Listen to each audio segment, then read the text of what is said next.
자, 여러분 고개 드시고 반갑습니다. 예, 잘 지내셨습니까, 한 주? 예, 자, 오늘 뭐 보니까 일기예보 보니까 그 비 그치고 저녁 때 밤에는 뭐 첫눈이 내린다 서울에 그 일기예보도 있던데 그렇죠? 예, 첫눈이 내리면 뭐 약속 있습니까, 여러분들? 예, 그래서 첫눈이 자 내리고. 근데 공부하는 수험생은 뭐 이제 앞으로 이제 눈이 뭐 내리든 아니면 꽃이 피든 지든 이제 좀 무심해야죠 이제. 예. 자, 여러분 교재 22페이지인데 제 3절 그 오늘 기본서 나왔죠 이제. 예, 기본서 나왔는데 기본서가 그 내년도 2019년도 그 개정안 현재까지 나온 그 개정 법률안을 다 반영해서 했어요. 다만 이제 종합부동산세가 이제 9.13 대책의 일부 내용이 법령이 아직 안 나와가지고 그 9.13 대책의 일부 내용만 그 제가 그 아직 법령이 그 안 나와가지고 대책만 나왔지 법령이 안 나왔어요 아직까지도. 그래가지고 그거만 돼 있지. 그 지금 최근 지방세법 그 개정안 11월 달에 그 지방세법 시행령 개정안이 나왔는데 그거까지 반영해가지고 11월 것까지 반영해서 그 다 돼 있습니다. 그래서 세법이 이제 그래서 내년도 2019년도 개정세법을 현재까지 나온 법령을 지난주까지 마지막까지 작업을 해가지고 이거 끝까지 작업을 해가지고 지난주에 최종적으로 원고 수정해가지고 일주일 전에 넘겼는데 인쇄까지 해서 오늘 이게 나오기까지 했네요. 내가 깜짝 놀랐네요. 오늘 못 나올 줄 알았는데. 그래서 개정안을 다 반영이 돼 있어요. 다만 이제 세법은 또 내년이 이제 그 정기국회 때 조금 일부 여기 이제 그 종부세법이라든가 이렇게 일부 또 조정이 있을 수 있어요. 그 다음에 그거는 제가 이제 나중에 또 알려드릴 거고, 또 그 다음에 세법은 중간에도 계속 바뀌는 거 아시죠, 여러분들? 그렇잖아요. 막 1, 2월 달에 또 시행령이 또 나오면서 또 막 바뀌고 또 뭐 또 중간에 또 무슨 변동이 있으면 또 바뀌고. 세법은 공법하고 세법은 계속 법령이 개정됩니다. 그래서 그 개정된 내용은 나중에 또 강의하면서 또 다 알려드리고요. 어쨌든 간에 현재까지 나온 그 지난주 11월 달까지 나온 지난번까지 나온 그 개정안은 다 반영이 되어 있습니다.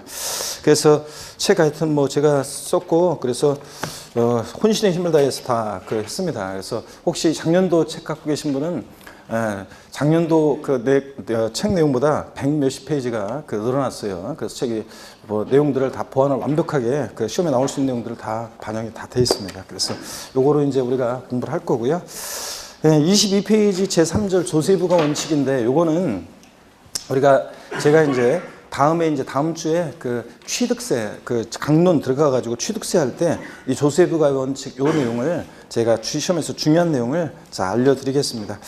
일단 오늘은 여기 펴놓고요. 일단 그건 다음 주에 할 거지만 펴놓고 지난 시간에 배운 것을 복습을 한번 해볼게요. 물론 교재는 어디를 넘기시냐면 24페이지로 갑니다. 24페이지로 펴놓으시고 자 기본서 우리 교재 24페이지를 펴놓으시고 그 다음에 지난 시간에 배운 것을 복습을 한번 해보겠습니다. 제가 항상 시작할 때 전주에 배운 내용 복습하고 끝날 때 그날 배운 거 복습한다고 그랬죠? 그래서 오늘 배운 내용을 복습을 합니다. 지난주에 배운 내용을. 근데 꼭 이 시간을 괴로워하는 분들이 있어요. 막 괴로워하는 분들이 있고 또 첫 주 똑같이 배웠는데 어떤 분은 눈만 껌뻑이시면서 언제 배웠냐 이런 표정을 짓고 계시고 어떤 분은 대답을 또 잘하시는 분이 계시고 그런데 관심의 차이라고 그랬습니다. 일주일 동안. 자, 여러분 지난주에 제가 처음 만나서 여러분께 우리 세법에서 우리 부동산 세법에서 중요한 세금들 제가 소개해 드렸고요. 출제 배정 말씀드렸습니다. 그 다음에 조세 총론 우리 한두 문제 출제되는데 그중에서 조세의에서 앞부분은 교양이었고 시험에서 의미가 있는 것은 세금 납부 이행 방법은요 원칙적으로 여러분 금전 납부 원칙이고 그 다음에 일시불 납부가 원칙입니다. 그죠? 근데 예외적으로 금전 납부 원칙의 예외로서 뭐가 물납이라는 게 허용되고 물납 물건도 납부할 수 있죠. 물납. 그 다음에 일시불 납부 원칙의 예외로서 뭐가 허용된다? 분할 납부가 허용이 된다고 그랬습니다. 그랬죠 여러분들? 그 다음에 근데 그 물납과 분할 납부는 아무 세금이나 되는 게 아니라 허용되는 세금이 법에 딱 정해져 있습니다. 자, 먼저요. 그건 반드시 알고 있어야 되는데 지방세법상 지방세에서 물납이 허용되는 세금은 딱 하나만 있습니다. 어떤 거?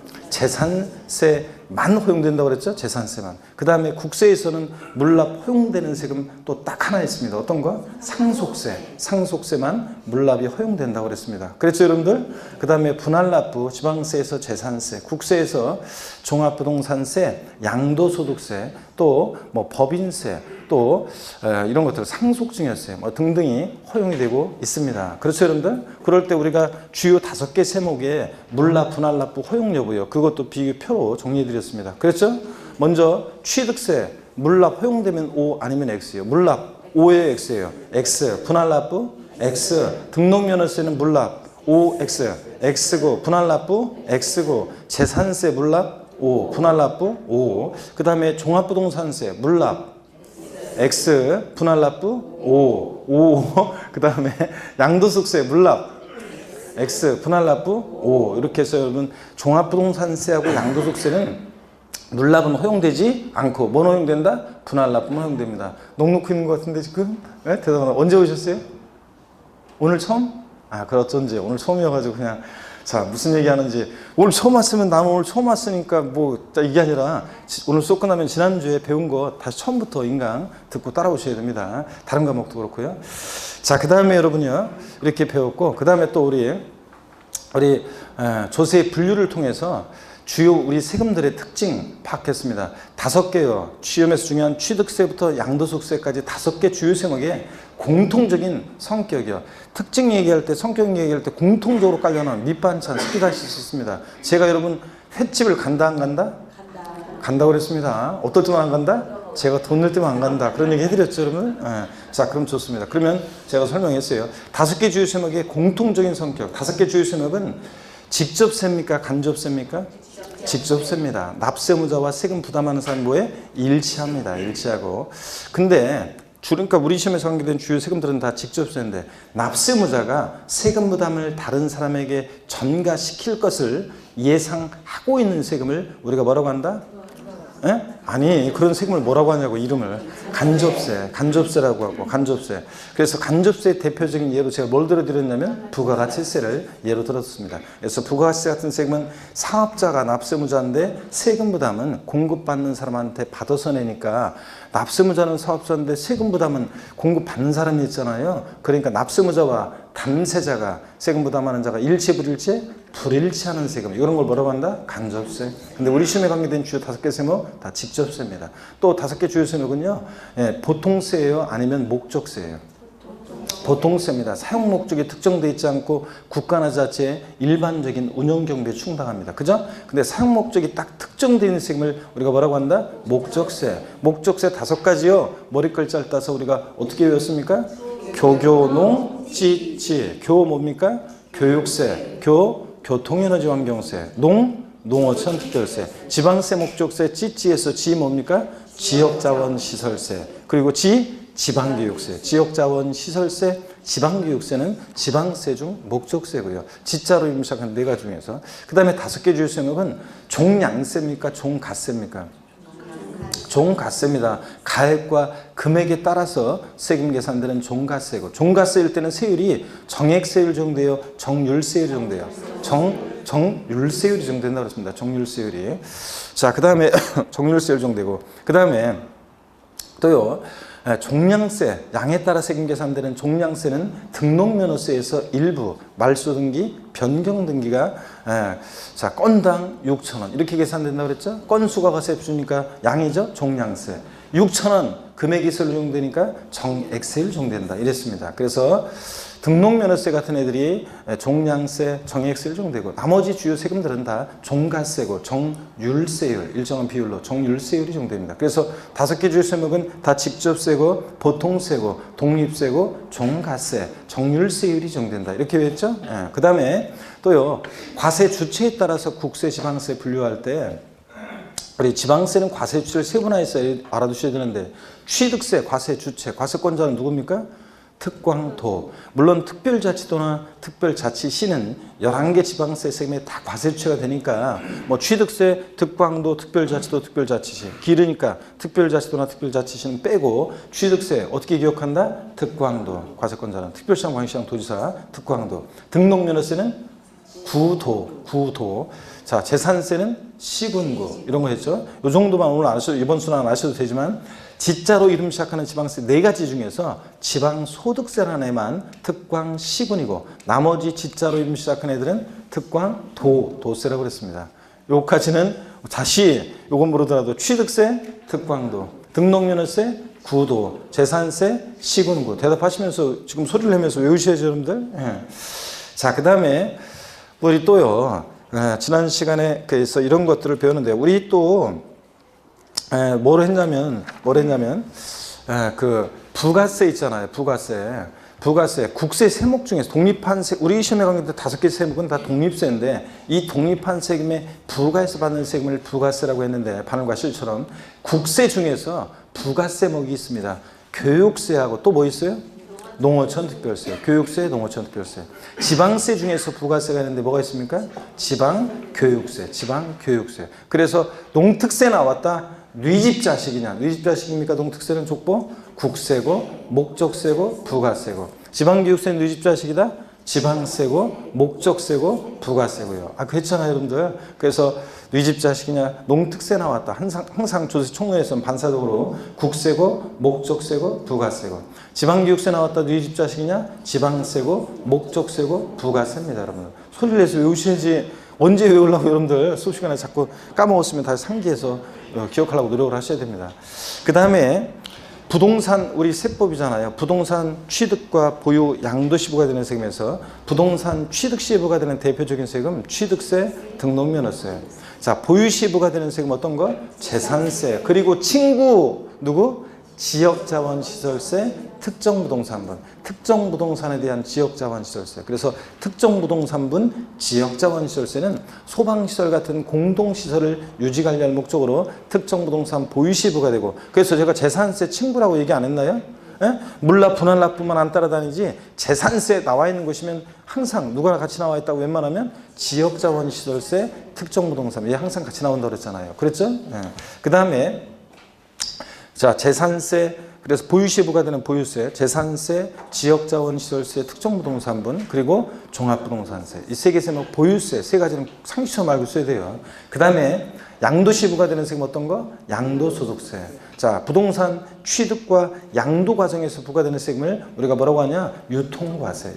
왔다 갔다 유통과정에 부과하니까. 그 다음에 취득한다 오고 양도한다 가니까요. 그래서 취득세, 등록면허세, 양도소득세 같은 세금을 뭐라고 한다? 유통과세. 그 다음에 자, 어떤 재산 보유에 담세력 보고 부과하는 세금을 뭐라고 한다? 보유과세. 그래서 보유세 그러면 세 가지 금방 얘기한 재산세, 친구, 지역자원시설세, 특정부동산분, 그리고 뭐 종합부동산세 이런 거. 아까 대답 잘하더니 왜 안 하고 있어? 이렇게 해서 이런 것들 우리가 배웠습니다. 시험에서는 부동산 취득할 때 내는 세금이 어떤 거냐, 보유할 때 내는 세금이 어떤 거냐, 양도할 때 내는 세금이 어떤 거냐 물어보잖아요. 자, 이번 수는 이 정도 딱 기본적으로 이제 알고 가시면 되고요. 그 다음에 여러분 아까 실질과세 원칙이라는 것은 우리 부동산 세법에서 굉장히 중요한 원칙인데 이것만 알고 있어도 많은 내용을 우리가 이해할 수 있게 되고 그래요. 그래서 중요한 건데 우리 다음에 제가 이제 강론 들어가서 취득세 할 때 알려드릴 거고요. 오늘 24페이지 일단 여러분 펴놓습니다. 제4절 조세의 정의 이렇게 나오는데요. 자, 조세의 정의가 나오는데 읽어보시는 거예요, 여러분들이. 읽어보시다가 무슨 말인지 모르겠으면 굳이 가슴에 느끼려고 할 필요 없다고 그랬죠. 뭐든지 어떤 정보나 지식이 처음에 그것을 접하게 되면 낯설고 생소해서 그것이 머릿속으로 대충 이해가 되는 것도 있지만 또 이해도 안 되기도 하고 또 이해가 돼도 가슴에 느껴지지 않는 것들이 있습니다. 그것을 처음에 완벽하게 내가 이걸 이해하거나 그러려고 하면은 자, 괜히 머리만 아프고 안 넘어간다고 그랬어요, 페이지만. 나중에 시간이 지나면 대충 전체적인 체계 속에서 이렇게 다 알게 됩니다. 그래서 처음에 공부할 때 다른 과목도 그렇다고 그랬죠? 너무 그 의미를 하나하나 내가 완전히 이해하고 느끼고 넘어가려고 하면 안 넘어간다고 그랬습니다. 그냥 모르는 대로 그냥 넘어갔다고 나중에 회독수가 이제 한 바퀴 돌고 두 바퀴 돌고 그러다 보면 이해 안 됐던 것들을 나중에 이제 알게 됩니다. 그래서 그런 경우가 많기 때문에 처음에는 느낄 필요가 없고요. 24페이지 자 그냥 읽어보시는 거고 25페이지 안가로 11번 법정 신고기한이요. 이 세금은 언제까지 신고하느냐 이런 것들은 아주 중요해요. 그래서 시험에 이런 것도 모르면서 시험장 간다 그러면 갈 자격이 없는 분이다 제가 항상 얘기하거든요. 그래서 중요한데 지금은 여러분들이 그냥 참고적으로 보시고요. 나중에 이제 강론에서 다 배워요. 다 배운 다음에 여기 종합이 되어 있는 거기 때문에 나중에 자 보시면 되고 중요하다. 그렇지만 지금은 보지 않습니다. 강론에 다 배워야 돼요. 그리고 나머지 뭐 여러분들이 읽어보시거나 그렇게 하시면 되고 자, 다른 과목과 또 연계되어 있는 것도 있어서 이렇게 쭉 보시고요. 그 다음에 26페이지 넘어갑니다. 26페이지로 넘어가시면 여러분요. 양가로 15번 조세 징수 있죠? 자, 시험에 직접적으로 간접적으로 중요합니다. 그래서 이 세금은 어떻게 징수하느냐 이 내용은 자, 여러분들이 이제 요게 이해가 안 되면 요 오늘 이제 저 가장 중요하게 이제 오늘 설명할 건데 요게 이해가 안 되면 뒤에 이제 또 내용들이 또 저 읽으면서 이해가 안 돼요. 그래서 강론에 넘어갔을 때 그래서 요 조세의 징수가 중요하다는 거 별표시고요. 양가로 16번 가산세 및 가산금 이게 시험에 27회 시험 때도 독립화 문제로 나왔고 그 전에도 나왔었고 몇 년 전에도 이렇게 해서 이게 이제 시험에 최근에 출제가 띄엄띄엄 됐었는데 이 30회 시험 대비해서 가산세 가산금은 나온다 이렇게 생각하시라고 그랬죠. 제가 징수와 관련해서 양가로 15번 16번과 관련한 이런 내용들은 자 하여튼 30회 시험에서 나온다 이렇게 생각하고 여러분들이 준비하시라고 그랬습니다. 그래서 역시 양가로 16번도 별표했습니다. 오늘 여러분들 이제 징수, 조세 징수, 또 가산세, 가산금 이런 게 어떤 건지를 제가 이제 쫙 설명을 드릴 거고요. 교재는 이따가 또 같이 이제 보도록 할 겁니다. 일단 여러분들이 설명을 한번 쭉 듣습니다. 자, 잘 보세요, 여러분들. 쭉 설명을 듣고요.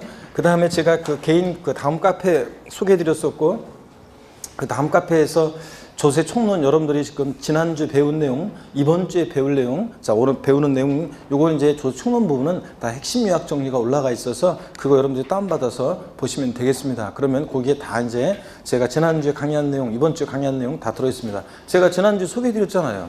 그래서 지금 저 상당수 분들이 저 가입을 하셨고, 자 그런데 그 다운 안 받았어요, 여러분들이? 그거 보라고 그랬잖아요. 그런데 그리고 또 보면 그냥 가입만 하고 안 하신 분도 계시고 아직까지 가입도 안 하신 분들이 계시고 아이고 진짜 그래서 여러분들 함께 저와 함께 그래서 자료도 보시고 또 그다음에 저와 함께 여러분들이 공부하시면서 이제 이런 일상적인 저기도 하시고 거기서 또 보면 다른 분들이 합격 후기라든가 다른 분들의 그 공부하고 있거나 공부했던 선배들의 글도 있으니까 여러분들이 보시면서 참고하시고 용기도 얻으시고요. 그다음에 또 그 뭐 부동산 세금 상담이나 법률 상담 같은 것도 거기 자 가능하잖아요. 그래서 여러분 그렇게 활용을 잘 하시기 바라고요. 자 여러분 여기 봅니다. 우리 징수 방법인데 우리 세금 계산은 어떻게 하느냐 그러면 이렇게 하죠. 우리가 세금 계산 과세 표준이라는 거 있잖아요. 과표. 우리가 과표라고 하는데 과세 표준이라는 거 요거 결정이 되면 곱하기 세율에서 우리가 뭘 구합니까? 산출세 구한다고 그랬습니다. 지난주 했잖아요. 세금 계산은 지방세나 국세나 다 이렇게 합니다. 과표 결정되면요 곱하기 세율에서 산출세액이라는 걸 구해요. 지방세, 국세, 세금 계산 다 이렇게 하는데 요 지난주에 배운 게 요 세금 계산의 기초가 되는 가액이나 수량 등을 과세 표준이라고 하는데 과표, 요 과세 표준이 가액이나 금액으로 표시되는 세금을 종가세, 과세 표준이 수량, 면적, 건수 등으로 표시되는 세금을 뭐라고 한다? 종량세 이랬잖아요. 우리가 지난주에. 자, 그럴 때 요 과세 표준이라는 것은 있잖아요, 여러분. 우리 같은 납세 의무자가, 우리 같은 세금 납부할 의무가 있는 납세 의무자가 과표를 결정하는 그런 세금도 있고요. 어떤 세금은 납세 의무자는 못하고 국가나 지자체, 즉 과세 주체만이 요 과표를 결정하는 세금도 있어요. 세율은요 납세무자든 과세권자든 그냥 법에 정해진 그대로 곱해요. 그러니까 과세 표준을 누가 결정하느냐 그 말은 요 세액 결정을 누가 하느냐 이 말과 같아요. 그래서 과세 표준과 세액 결정을 누가 하느냐 즉 이 말은 세금 계산을 누가 하느냐에 따라서 세금 계산을 누가 하느냐에 따라서 징수 방법이 달라지는데요. 먼저요. 자 보시면 우리 같은 세금 납부할 의무가 있는 자 있죠. 납세 의무자라고 하는데 우리 같은 세금 납부할 의무가 있는 자가 1차적으로 저렇게 과표 결정하고 곱하기 세율에서 산출세 구해요. 계산된 세금을 자 납세 의무자가 과세 주체, 국가나 지자체에게 자 과세 주체에게 자 계산된 세금을 신고하고 신고된 세금을 납부하는 이런 징수 방법이 있습니다. 자 그래서 이런 징수 방법을 뭐라고 하냐면 신고 납부 방법 이렇게 얘기해요. 신고 납부. 근데 똑같은 얘기를 국세에서는 신고 납세 학자들이 신고 납세 또는 신고 납세 제도, 신고 납세 방법 이렇게 얘기합니다. 신고 납세. 근데 우리가 앞으로 이제 공부하다 보면요 이런 게 있어요.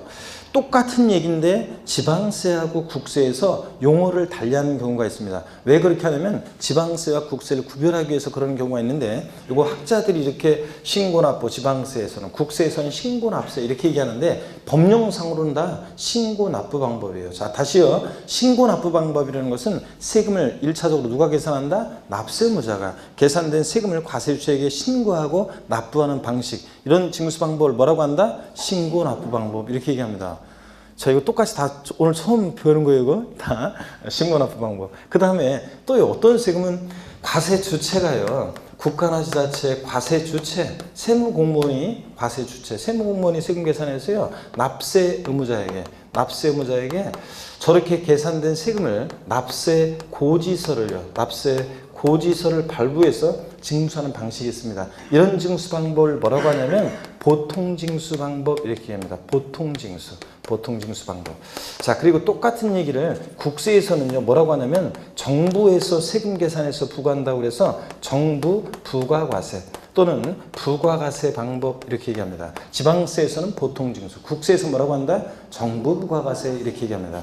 자, 그래서 누가 세금 계산하느냐, 1차적으로 누가 세금 계산하느냐에 따라서 즉 과세표준과 세액 결정을 납세 의무자가 하느냐 또 과세 주체가 하느냐에 따라서 징수 방법이 이렇게 달라집니다. 그래서 크게 이게 신고납부 방법과 보통징수 방법으로 나눠진다는 거. 보통징수는 다시요 누가 세금 계산하느냐? 과세 주체, 세무공무원이 세금 계산해서 납세 의무자에게 납세 고지서를 발부해서 징수하는 방식을 지방세에서는 보통징수, 국세에서 뭐라고 한다? 정부 부과과세 또는 부과과세 방법 이렇게 얘기하고 있습니다. 자, 위에 같은 징수 방법 보시면요. 납세의무자가 1차적으로 세금 계산해서 과세 주체에게 신고하고 납부했어야 되는데 그 신고 납부를 불성실해요.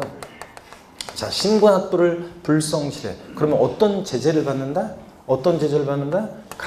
가산세 제재를 받습니다. 가산세. 자, 그 다음에 또 과세 주체가 세금 계산해서 세무공무원이 납세의무자에게 납세 고지서를 발부해서 징수하는데 그 고지서에 기재된 세금을 납부기한이라는 말이 있어요. 납부기한. 자, 우리가 용어 설명을 잠깐 드리면 제가요, 한번 보세요.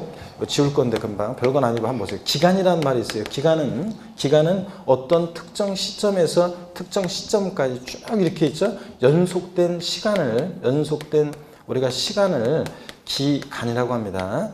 자, 그래서 소득세, 과세 기간 그러면 소득세 과세 기간은 미리 말씀드리면 1월 1일부터 12월 31일까지를 과세 기간으로 합니다. 그러면 소득세는 1월 1일부터 쭉 연속된 시간 동안 12월 30일까지 벌어들인 소득을 전부 다 합쳐서 소득세가 계산됩니다. 자, 그리고 기한이란 말이 있는데 기한 이거는 한계할 때 한이에요. 다다를 한. 그러니까 기간의 끝이죠. 그래서 요거는 이 기간에 있어서 어떤 특정 시점을 포인트로 해요. 특정 시점. 그래서 이 특정 시점 딱 지나면 어떤 제재를 받게 됩니다. 자, 그래서 취득세는 취득일로부터 미리 말씀드리면 60일 내 신고 납부하는데 취득일부터 60일 하루만 딱 지나도 어떤 제재를 받게 됩니다. 이런 게 기한이고요. 자, 그러면 납부 기한. 자, 그러면 납부 기간에 있어서 끝이요. 7월 16일부터 7월 31일까지를 납부 기간이라고 할 때 7월 31일 납부 기한 하루만 딱 지나도요. 어떤 제재를 받게 됩니다. 자, 납부 기한 내 세금을 미납부했다. 고지서 바꿔서 세금을 납부 기한 내 미납부해. 그럼 어떤 제재를 받는다? 가산금의 제재를 받습니다. 자, 보통 사람들은요. 제가 들어보면 어떤 때요? 어떤 분들 얘기하는 거 들어보면 가산세라고 얘기해야 되는데 가산금이라고 얘기하는 걸 봅니다. 또 가산금이라고 얘기해야 되는 상황인데 가산세라고 얘기하는 경우를 제가 보게 됩니다. 그래서 보통 사람들은 가산세와 가산금을 혼동해서 사용하지만 여러분은 정확히 이제 구별할 수 있어야 됩니다. 자, 신고 납부하는 세금이요. 신고 납부하는 세금은 신고 납부를 불성실했다. 어떤 제재를 받는다? 가산세. 자, 고지서를 납세 고지서를 발부해서 징수할 때 납부기한이 있고 그 납부기한 내 미납부했을 때 어떤 제재를 받는다? 가산금이 적용됩니다. 이렇게 해서 여러분들은 가산세와 가산금이 어떤 구조 속에서 나오는지를 이해하시고 그 다음에 이제 위와 같은 징수 방법은 1차적으로 납세의무자가 신고 납부했었는데 안 해요. 그대로 끝나는 게 아니라 2차적으로 과세 주체, 과세권자가 다시 과표 결정합니다. 곱하기 세율에서 산출세액 다시 구합니다. 그래서 자, 납세의무자가 신고나 불성실하면 과세권자가 다시 세금을 계산합니다. 다시 계산한 세금에다가 요 가산세를 합합니다. 그래서 합한 금액을 가산세 합한 금액을 납세 고지서를 발부해서 징수합니다. 예를 들어서 여러분 보세요. 예를 들어서 가산세를 계산을 했더니 20만 원이 계산이 됐다. 자, 20만 원이 그래서 20만 원 계산되고, 다시 이제 가석권자가 세금을 계산했더니 예를 들어서 100만 원, 자, 계산됐다. 그럼 가산세 20만 원을 합해가지고 고지서 보낼 때 얼마 내라고 보내겠어요? 120만 원 내고 보내는 거예요, 이렇게. 자, 그런데 그 고지서를 받고서요, 세금을 또 납부 기한이 있었을 텐데, 고지서에는 납부 기한 내에 자, 세금을 만약에 또 미납부합니다. 자, 그러면 어떤 제재를 받느냐? 자, 고지서를 통해서 징수할 때 납부기한 내에 미납부했다. 어떤 제재를 받는다? 가산금이 적용됩니다. 가산금이.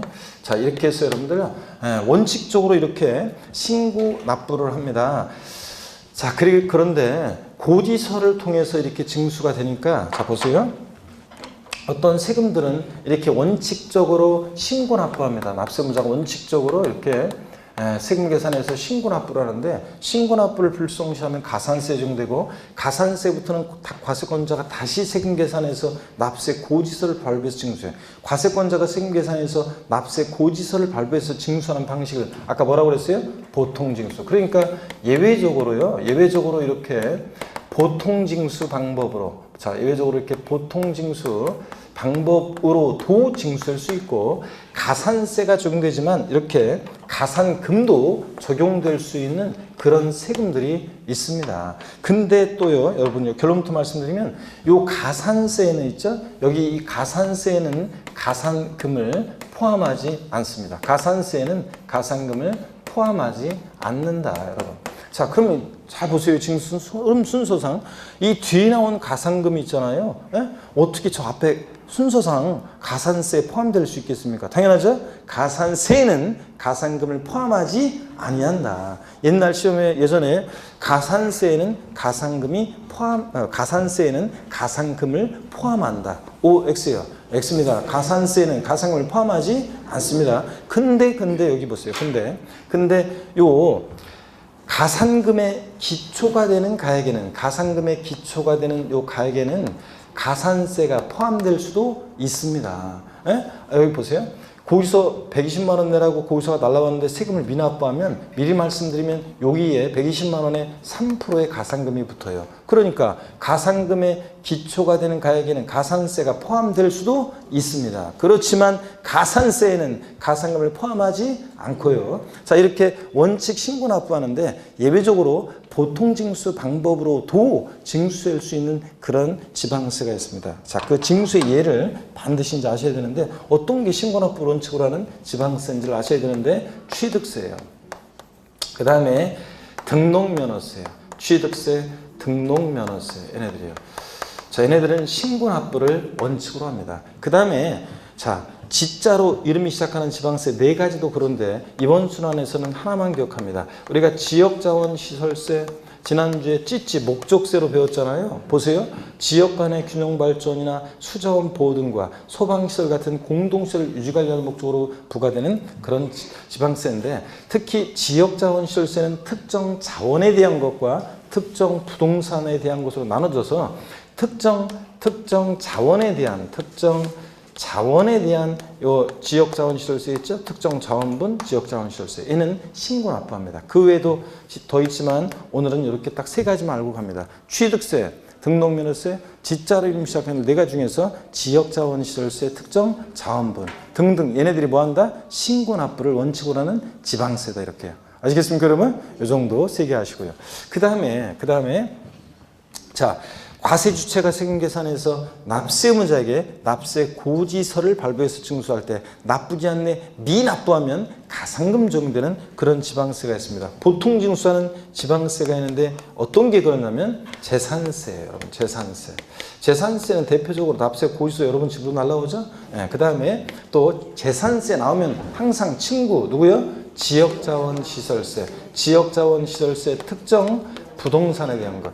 특정 부동산분 지역자원시설세 있죠? 얘는 특정 부동산분은 보통징수합니다. 소방시설 같은 공동시설을 유지관리할 목적으로 특정 부동산 보유자에게 부과하고, 그래서 부동산 재산세처럼 보유시에 부과된다고 그랬고, 재산세가 나오는 곳이면 제가 항상 친구 누가 따라 나온다? 지역자원시설세, 특정 부동산, 이게 같이 나온다고 그랬잖아요. 이게 보통징수합니다. 등등 더 있지만 이 정도만 이번 수는 기억합니다. 재산세, 그리고 지역자원시설세, 특정부동산분, 얘네들 보통징수입니다. 그쵸? 근심 어린 얼굴로 보고 있는데, 자, 그래서 열심히 보고 있죠? 자, 여기서 얘네들 보시고, 그 다음에 또 보세요, 여러분들. 정부 부과가세하는 국세가 있어요. 정부 부과가세하는 국세가 있는데 어떤 게 있냐면 종합부동산세. 여러분 대표적으로 이 종합부동산세 있죠? 얘는 정부 부과가세입니다. 그래서 얘 원칙적으로 얘도 고지서가 날라와요. 자, 원칙적으로 정부 부과가세하는 그런 세금입니다. 근데 종합부동산세는 있죠? 납세 고지서가 날라왔어요. 아, 진짜 버리고 내가 종합부동산세 계산하겠다 그러면 납세무자가 신고납부를 선택하면 종합부동산세는 신고납부할 수도 있어요. 자, 그래서 종합부동산세 줄여서 종부세는요, 여러분, 종합부동산세는 신고납부를 선택하면 신고납부할 수도 있다는 거예요. 여러분, 신고납부 선택하면 신고납부할 수도 있다. 자, 그래서 시험에서 종합부동산세는 정부 부과가세 방법으로만 징수한다. O, X요. X입니다. 정부 부과가세 원칙이지만 납세무자가 신고납부 선택하면 신고납부할 수도 있습니다. 그래서 29회 시험 때 자, 요거 알고 있는지 물어본 게 있는데 어떤 얘기냐면 종합부동산세는 원칙적으로 정부 부과가세 고지서를 통해서 징수하니까 가상금에 관한 규정이 적용돼요. 가상금에 관한 규정이 적용되는데 다만 신고납부를 선택했을 때는 가산세에 관한 규정이 적용될 수도 있다. 요거 기초과정에서 배우는 건 내용인데 요거 알고 있으면 맞출 수 있는 문제가 29회 시험에 나왔어요. 그러니까 종부세는 고지서를 통해서 징수하니까 원칙 가상금에 관한 규정이 적용돼. 고지서를 통해 징수할 때 미납부는 가상금이라며. 그죠? 근데 신고납부를 선택했을 때 불성실하면 가산세라며. 그러니까 종합부동산세는 원칙은 정부 부과가세인데 그러니까 가상금에 관한 규정이 적용되지만 신고납부 선택했을 때는 예외적으로 가산세에 관한 규정이 적용될 수도 있다. 그래서 결국은 이제 가산세에 관한 규정이 적용될 수도 있다는 종부세. 이걸 알고 있으면 맞출 수 있는 문제가 29회 시험에 나왔었습니다. 자, 그 다음에 재산세는 그럼 질문 한번 드려볼까요? 그럼 여러분 질문 한번 찍어보세요. 보면서 여기를 보면서 재산세는 보통징수 방법으로만 징수한다. O, X요. 네? 재산세는 보통징수 방법으로만 징수한다. 맞습니다. 어우, 그래서 잘 적용하네. 약간 내 눈치를 본 분이 계시긴 하지만 그래도 잘했습니다. 재산세는 다 보세요. 여기에 재산세는 보통징수 방법으로만 징수되고 재산세는 어떤 경우에도 내 분명히 얘기합니다. 어떤 경우에도 가상금만 적용되지 가산세가 적용될 수 없는 조세입니다. 그래서 나중에 이제 공부가 많이 되면 재산세 문제에서요 어떤 신고 의무를 안 했다고 가산세 적용한다 나오면 무조건 틀려요. 그 질문은. 재산세는 어떤 경우에도 보면 가상금만 적용되지 가산세 적용될 수 없는 세금이고 보통징수 방법으로만 징수입니다. 여러분이 내년도 이제 2019년도 재산세 고지서가 여러분 이제 집 갖고 계신 분들 7월달에 재산세 고지서 날라왔어요. 우리 집 재산세 올해부터 내가 세법 공부했으니까 내가 계산한다. 돼야 안 돼요? 안 됩니다. 재산세는 자 지자체 장의세금 계산에서 보통징수 방법으로만 징수되고요. 자 이런 것들. 그래서 이 정도. 근데 종합부동산세 정부 부과세 한다고 했는데 정부 부과가세하는 국세가 또 있어요. 사실은. 상속세, 증여세 있죠? 이 상속세, 증여세 얘네들도 상속세, 증여세도 정부 부과가세합니다. 이제 제가 이제 기초과정이라 요거 좀 부연 설명을 드릴 건데 아니 제가요 증여받은 적이 있었는데 부모님한테 분명히 제가 세무서에 그 증여세 이렇게 막 신고하고 막 그랬던 것 같은데요. 자 신고납부 했던 것 같은데 이렇게 생각하시는 분들은 보세요. 상속세, 증여세는요. 어떤 세금이냐면 자 보세요. 일단요 상속 증여받았다. 물론 이제 상속 증여세에 관한 자세한 내용은 시험에 출제 안 되기 때문에 우리 시험범위에서 제외됐죠. 상속세, 증여세. 그러니까 자세한 내용은 참고입니다. 한번 들어보세요. 참고로 처음에 이해를 돕기 위해서 상속받았어요, 여러분이. 그러면 피상속인 돌아가셨어요. 재산 남겨놓고 돌아가신 분을 피상속인, 어떤 분이 돌아가셨어요. 그래서 상속을 받아요. 자, 그랬을 때 상속개시일, 피상속인 돌아가신 때를 말하죠. 상속개시일이 속하는 달에 말일로부터 6개월 내 상속세는요, 신고를 해야 돼요. 여러분들이 상속받으면 신고를 해야 돼요. 자, 요 신고기간 내 신고를 안 하면 제재도 받아요. 자, 그래서 그럼 뭐예요? 이거 신고 납부하는 책임인가? 아니에요. 이 신고된 것을 바탕으로 이거 신고기한 종료일로부터 다시 6개월 내에요. 증여세 같으면 증여일이 속하는 달의 말일로부터 증여세 같으면 3개월. 또 여기 다시 또 3개월. 한번 보세요.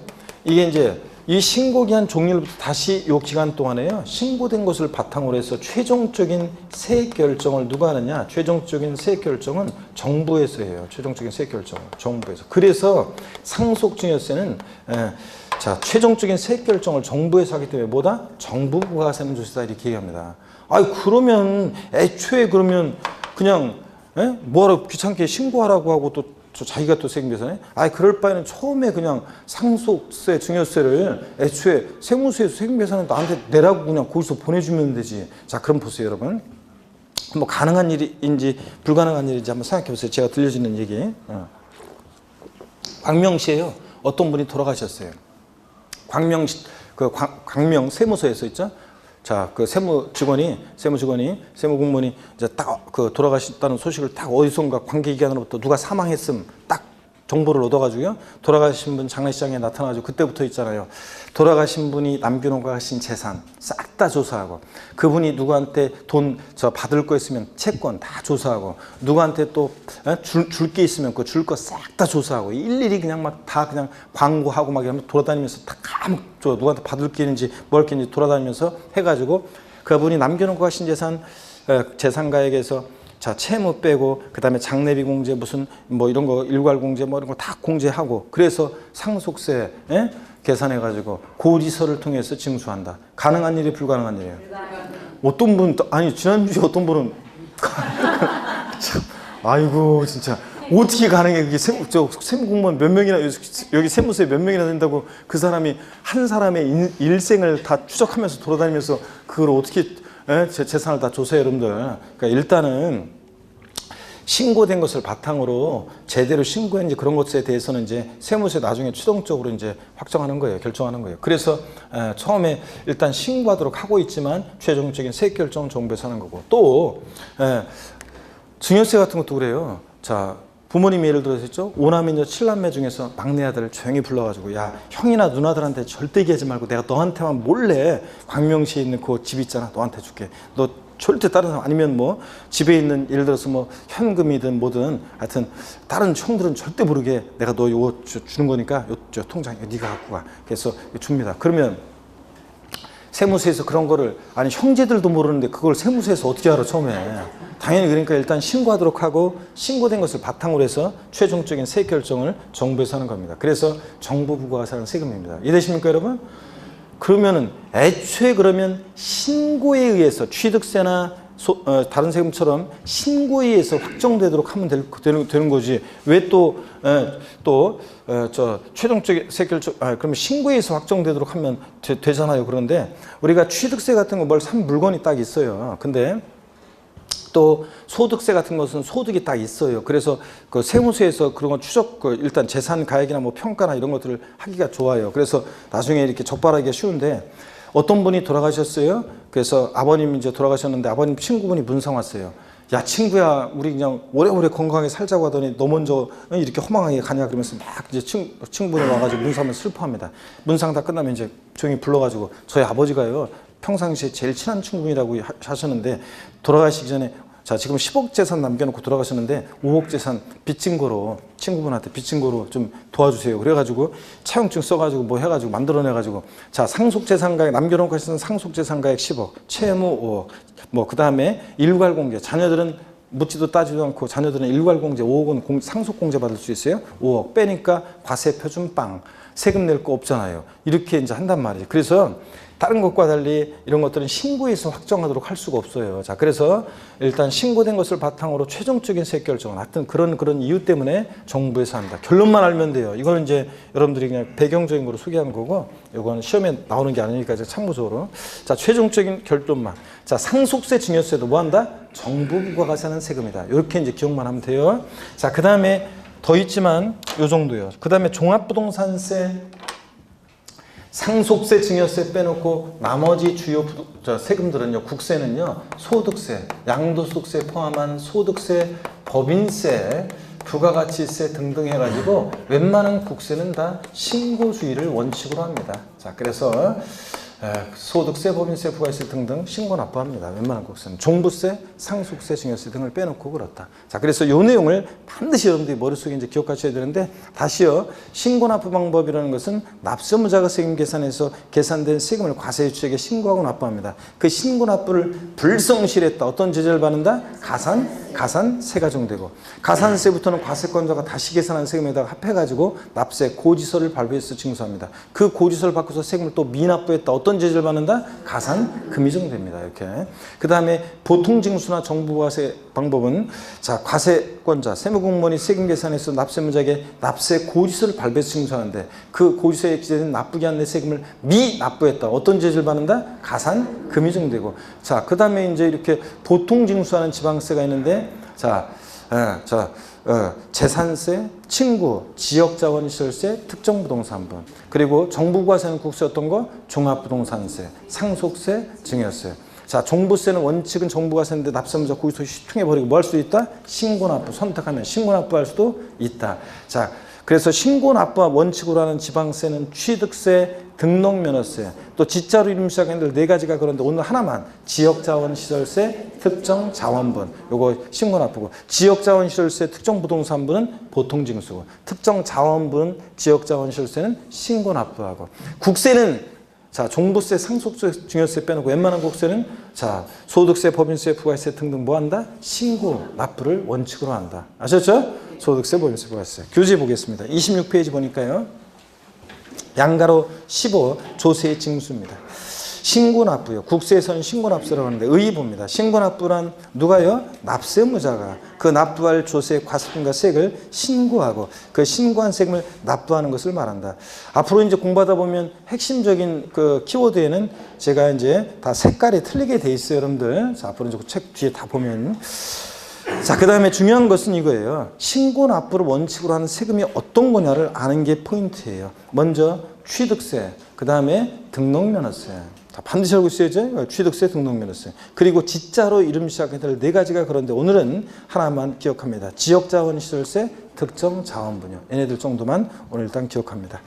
더 있지만 그 다음에 국세에서는 소득세, 양도세 포함해서요. 자, 그 다음에 또 법인세, 부가세 등등등. 또 종부세도 신고납부 선택하면 신고납부할 수 있습니다. 자, 그래서 기본적으로 이렇게 색깔, 이렇게 키워드 색깔 이렇게 들어간 거는 여러분들이 알아서 줄을 그시면 되는 거고. 그 다음에 그 보통징수요. 국세에서는 정부부가세인데 의 보통징수란 자, 세무공무원이 납세 고지서를 납세무자에게 발급하여 징수하는 방식인데, 그죠? 세목, 재산세, 지방세에서. 층구, 누구요? 지역자원시설세, 특정부동산분, 애들. 그 다음에 등등이 있습니다. 오늘 요 정도만. 그 다음에 국세에서는 종합부동산세, 그리고 상속세, 증여세. 얘네들이 뭐 한다? 등등이 정부부가세합니다. 자, 정부부가세합니다. 이렇게 해서 여러분들 기억하시고요. 그 다음에 동그라미 3번 특별징수. 국세에서는 원천징수라고 되어 있는 거 있죠? 이게 어떤 건지 설명을 좀 드리겠습니다. 자, 여러분 여기 봅니다. 특별징수, 원천징수. 자, 여기 봅니다. 특별징수라는 게 있어요. 특별징수. 징수 방법 중에 우리가 중요한 보통징수, 신고납부, 보통징수 이런 것들을 배웠고, 특별징수 방식이라는 게 있습니다. 또 똑같은 얘기를 자, 지방세에서는 특별징수라고 하는 것을 국세에서는 똑같은 얘기를 원천징수 이렇게 얘기합니다. 원천징수. 자, 원천징수요. 원천징수란 말 들어보셨습니까, 여러분? 네, 원천징수는 들어보셨죠? 근데 특별징수, 지방세에서는 특별징수라고 하는데 국세에서 뭐라고 하냐? 원천징수 이렇게 얘기합니다, 여러분. 자, 그랬을 때 이게 어떤 얘기인지 한번 예를 들어보겠습니다. 혹시 제 말이 굉장히 빨라가지고 교수님 말이 빨라가지고요 잘 못 알아듣겠네요. 이런 분이 계십니까? 예? 누가 있었어요? 빠른 것 같아? 예. 더 이상 어떻게 천천히? 자, 보통 징수 방법으로만 징수한다.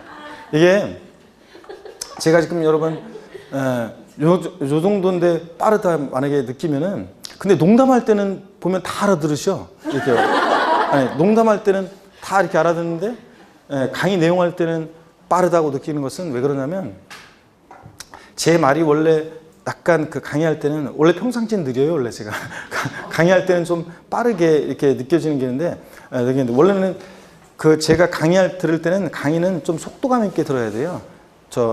그게 제가 하는 게 아니라, 제가 주장하는 게 아니라 과학적으로 약간 평상시보다 조금 빠르게 들을 때 뇌가 이게 더 긴장해서 들었는지 몰라도 더 정보가 잘 기억이 된답니다, 여러분들. 자, 그리고 제가 지금 이게 말이 빠르다 그러면은 왜 그렇게 느껴지냐면 이런 거예요. 이게 농담할 때는, 제가 농담하거나 그런 일상적인 얘기를 할 때는 빠르게 느껴지지 않는데 왜 강의할 때는 빠르게 느껴지냐면, 요거 지금 적으면서 지금 빨리 안 했어요. 지금 천천히 했지. 근데 뭐냐면 여러분들이 그 개념이 낯설잖아요. 개념이 낯설어서 그 의미를 뇌에서 있죠. 저한테 들었어요. 뇌에서의 곡을 갖다가 여러분이 되새김하면서 이 의미를 생각해 보려고 하는데 다음 말로 지나가니까, 나는 생각 좀 해보려고 하는데 뇌가 다음 말로 지나가니까 이게 굉장히 빠른 것처럼 느껴지는 거예요. 빠른 것처럼 느껴지는 거지 빠른 게 아닙니다. 그리고 속도에 다 적응하게 돼 있어요. 사람은 다 적응하기 나름이에요. 다 적응하게 돼 있고, 또 시간이 좀 지나면 제가 제 강의를 갖다가 지금 처음이어서 좀 천천히 하는 거예요, 여러분들. 기초 입문 과정에서. 나중에 진짜로 이제 심화 이론 들어가고 막 들어가면, 유학 정리 들어가면 더 빨리 합니다. 쭉 들어가는데, 그때 더 빨리, 그렇게 빠른 것도 나중에 2배속으로 돌려서 들어요, 사람들이. 수강생들이.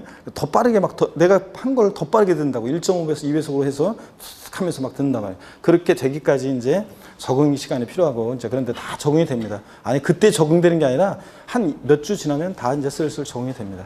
여기 봅니다, 여러분들. 특별징수라는 게 뭐냐면 이런 거예요.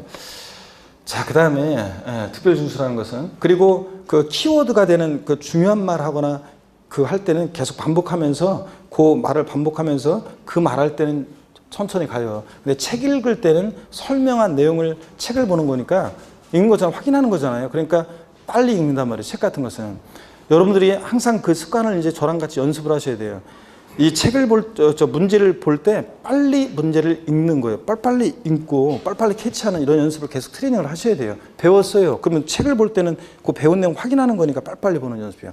요번에 제가 지난주에 말씀드렸죠? 그 시험 당일날 제가 여기 배운 곳이, 저기 와가지고 시험 보는 시험장 가서 이제 저기를 했었는데, 한 분이 그 점심 때 저가 여기서 이제 아침에 이제 저기를 하고 이렇게 이제 수험생분들 악수하고 이제 아침 시험 날, 그 다음에 이제 제가 이제 그 집에 가서 좀 자려고 하는 데 있죠.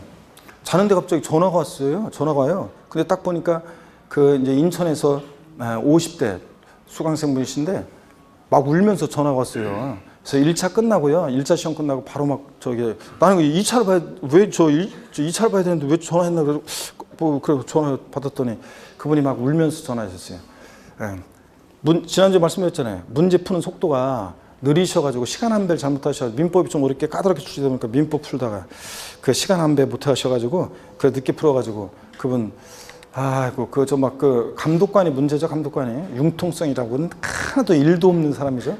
아니 시험 보는 거는 문제를 풀고 있으면 안 되죠. 종료했는데도. 근데 마킹 하는 거는 좀 봐줄 수 있잖아요. 이게 다른 사람 동시에 다 거둘 수는 없잖아요. 그러니까 여기 먼저 쭉 걷고 와가지고 빨리빨리 하세요. 그래서 융통성 있는 사람도 그렇게 하거든요.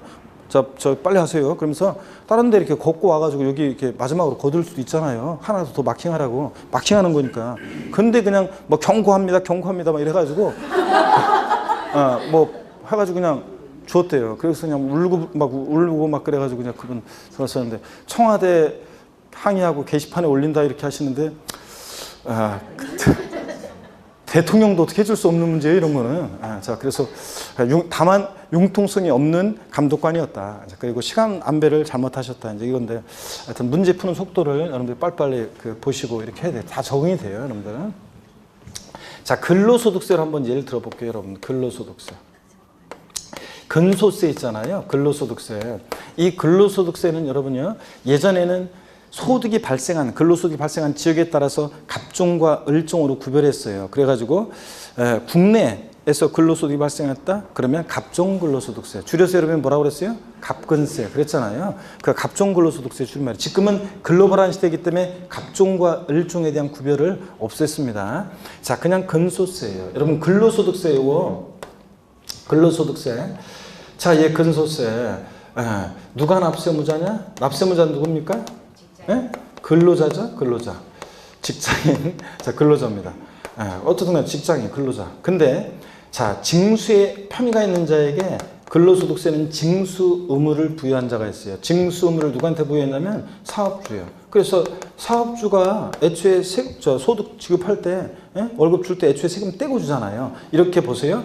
국세에서 징수에 편의가 있는 자에게 징수 의무를 부여해서 세금을 이제 징수해서 납부하는 방식을 국세에서는 원천징수라고 해요. 근데 제가 그랬어요, 지난주에. 이런 소득세 같은 거, 소득세나 법인세 납세무자가 소득세법이나 법인세법에서 계산한 그 소득을 과세 표준으로 해서 여기 적용되는 소득세 세율의 10분의 1 세율을 적용해서 모두 함께 떼서 내겠습니까? 지방소득세. 얘도 함께 떼서 냅니다. 그러면 지방소득세는 지방세잖아요. 지방세에서 징수에 편의가 있는 자가 세금을 징수에 납부하는 방식을 뭐라고 한다? 특별징수.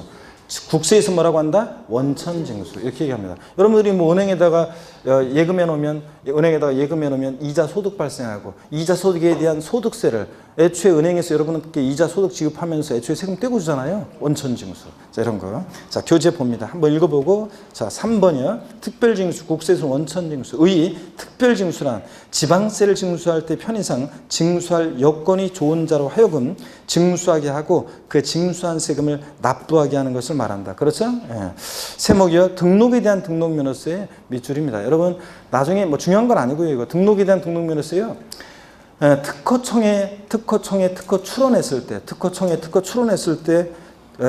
그 특허청장이 등록면허세를 특별징수에서 갖고 있다가 지자체에 주는 경우가 있어요. 하여튼 등록면허세도 특별징수되는 경우가 있다더라. 지방소득세 금방 설명드렸죠? 사업주가. 소득세 일부, 근로소득세 같은 근소득세 같은 거 떼면서 지방소득세도 함께해요. 이자소득세 같은 거 떼면서 지방소득세도 함께해요. 그래서 요 얘기입니다. 그래서 자, 등록에 대한 등록면허세, 지방소득세, 소득세 일부가 특별징수 또는 원천징수 되는 경우가 있다. 이렇게 한번 살짝 아시면 되고, 중요한 것은 자, 신고납부, 보통징수 이런 것들이 중요합니다. 잠시 쉬었다가요, 가산세, 가산금 소개해 드리겠습니다.